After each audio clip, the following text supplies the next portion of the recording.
everyone. My name is Cassandra Chin, and today I'll be interviewing Sandeep Kanabar. Can you do a brief introduction of yourself? I'm Sandeep and I work as a lead software engineer at Jen.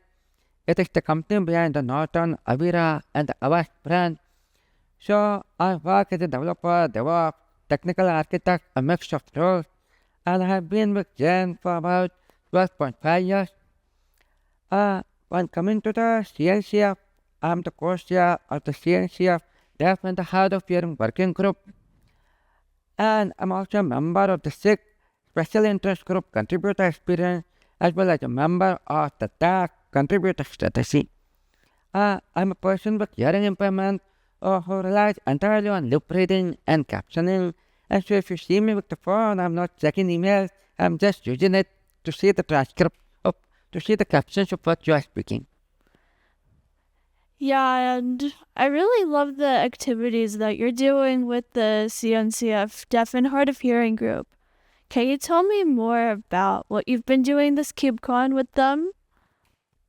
So in this KubeCon, the group has been super active.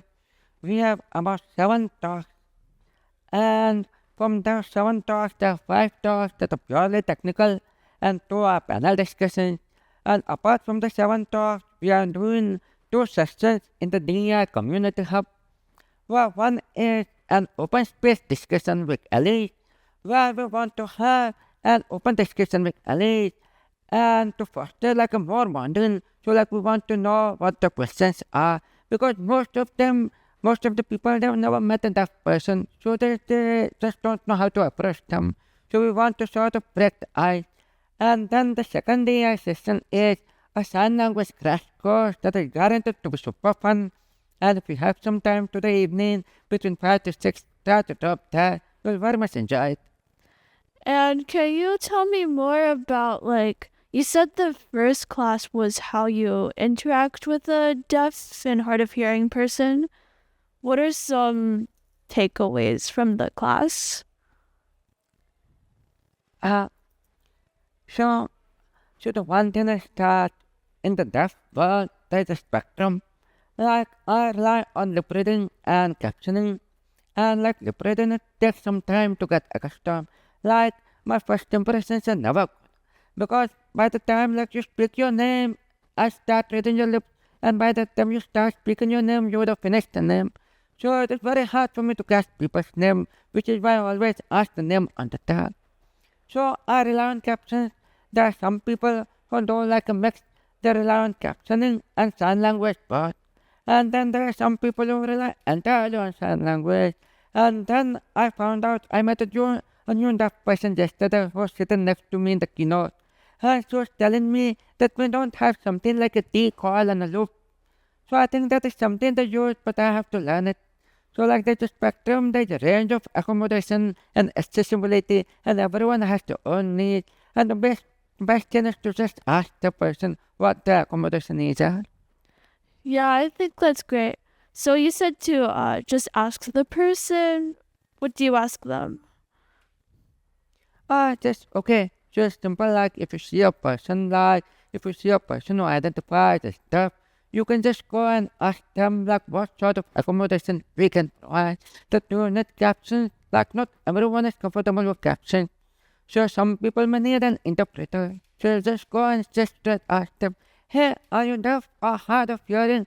And do you need any help or do you need any accommodation? And just ask them and then they'll just tell you what they need. And then you can see if it is something you can provide. Or if you are not able to provide, you can just tell them like something like an alternative option, like how you gave me your phone yesterday so I could follow the captions. So that was really very wonderful of you to give me a phone when I had like a big interview. Yeah, I'm really happy to help. I was really happy to see that you had an interview with the Cube, because they're a pretty big media company, and to see them support you guys, it just makes me happy. Thank you. Thank you. And I think actually last KubeCon, I interviewed Rob Koch, and he had an interpreter, which, it's a new experience for me. And I think what I learned from that is, even with the interpreter, I'm always speaking to Rob when I'm talking to him. Exactly. Yeah, because the interpreter is just for interpreting, but you would be looking at Trump when you are talking to him. That's the right way to do. That's the right thing to do. You always have to face the deaf person and not the interpreter. Sometimes, if the deaf person is not able to follow, and that for a few seconds, something you can look at the interpreter and convey. But most of the time, you'd always be looking at the deaf person and facing them. Because otherwise, if you look at the interpreter, they will just feel excluded. They will just feel like you are just talking to the interpreter rather to them. Yeah, I think that's really important. And I think the CNCF as a conference, a lot of the sessions have a transcript. And I think that's unique to here. Yes, I think that is very beautiful. That the CNCF goes truly above and beyond in providing us the captions. And like you see, a lot of the sessions, they have a QR code that you can scan, and you will get the AI generated captions right in your mobile. So that is very wonderful.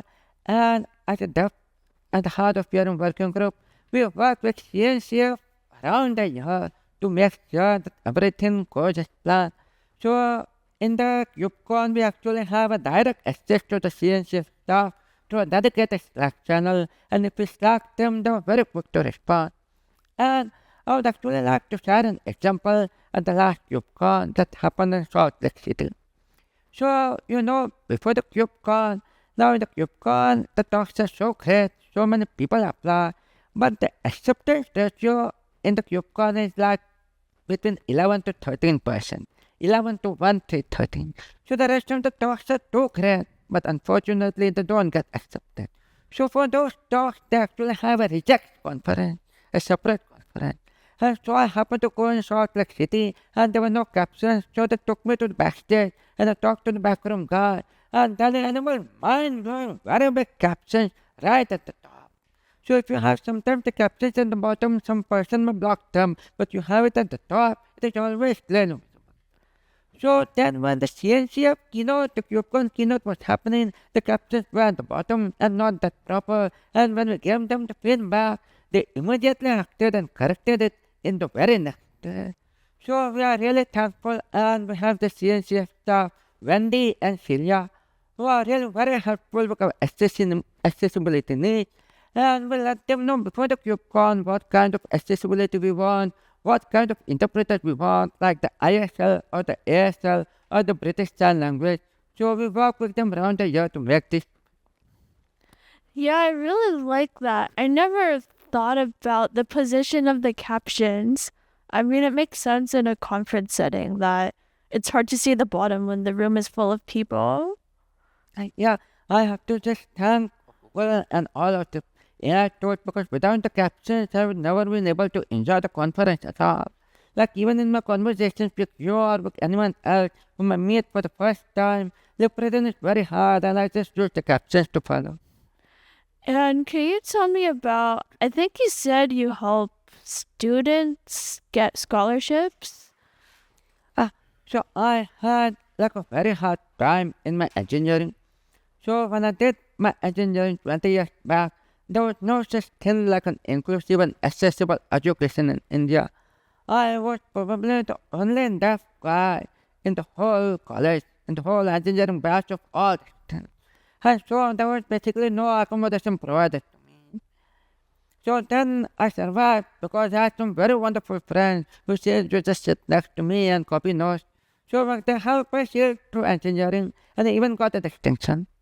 But it was really very, very hard. And I have to say it was the darkest period in my life, where at one point I just wanted to quit engineering and quit up on life. Because when you sit in the classroom and you cannot follow anything, it's like all sorts of thoughts go in your head. You aren't able to try. And when you cannot try, you basically lose the joy of it. So now when I'm working, I wanted to make sure that the generation after me doesn't have to go through that. So I work with a foundation in Chennai, in India.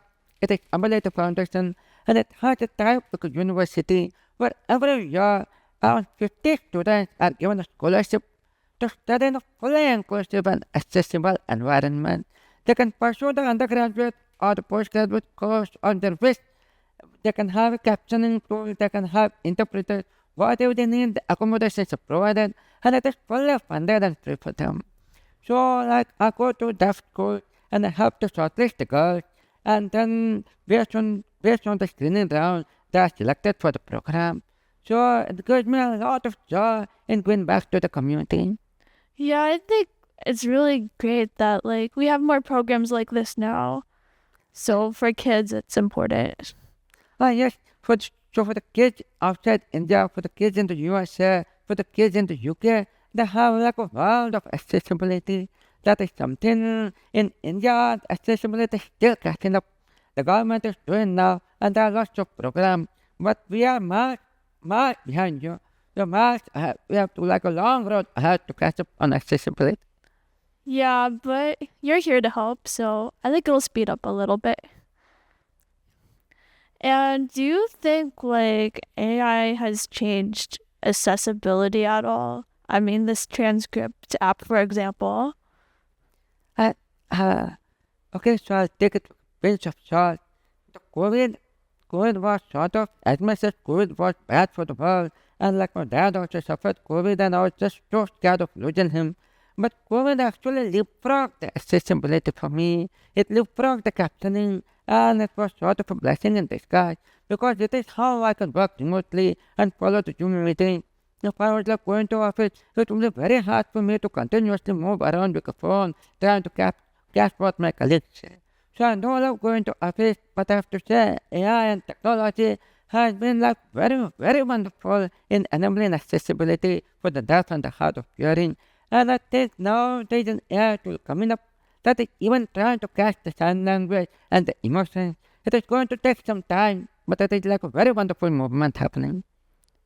Yeah, and do you have some examples of how AI has helped in accessibility that you've seen?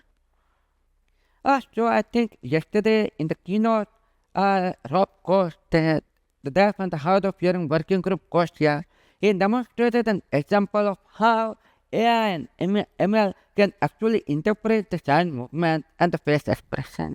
So you actually saw the live demo where you're saying, "Welcome to KubeCon." You were signing American Sign Language, "Welcome to KubeCon." And the software correctly interpreted his face movement patterns as well as the hand movement. And I think you see the context changes, like if you sign here, and if you sign here, there's a lot of difference between this. So the technology has to be context aware of the positioning as well. Like that, because if you see like that, if you see like that, the sound totally reverse. Like, is there a difference between different people who sign language? Because you said the angle of your hands matter, but for each person, that angles, there's some variance. Yeah, and sometimes some signs are just like reversing your hand or something like that. So I don't use that much of a sign language. I very just know the basics. So I probably may not be the right person to comment. But yesterday seeing the demo was a really wonderful thing. And probably there may come a time when actually the deaf people can actually use the AI tool as a therapy. So the AI is not meant to replace the individual therapy. The individual therapy can actually use AI hand in hand. Like when I'm coding, it is not meant to say that AI is going to replace me. I use AI as a tool, I use Copilot as a tool to help me code faster. So it is something I see that often use AI as a tool to help them interpret faster. And, like, say if I meet someone who is deaf in the future, what is the best thing I can do to be inclusive? Okay. So what's the best thing you can do to be inclusive is to just be an ally. And being an ally, in my opinion, is just about like having an open mind, a bit of empathy, a dash of awareness, and a lot of willingness. So being an ally is like a journey. And I myself also trying to be an ally to other people who are deaf and the people who are non-deaf as well. And in your life, a time will come when you just internalize Allyship. And by internalize, I mean, like say you and your dad, you both walk into a cave, and you find the entrance is not wheelchair accessible. Now, neither you nor your dad is using the wheelchair, and yet you notice that this is not accessible, and you call out. So that is a sort of an Allyship. Because you sort of internalize it, you subconsciously start to see things in this accessible, in this inclusive, and when you reach the stage, the real Allyship starts. It's like you become an ally without even knowing you have become one.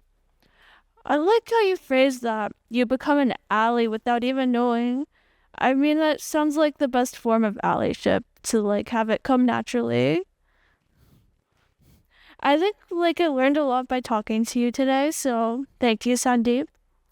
Thank you so much, Cassandra, for interviewing me, and it's really inspiring to see like a pretty young person interview us. And I wish you all the best in your journey and a lot of luck in your future. Yeah, thank you.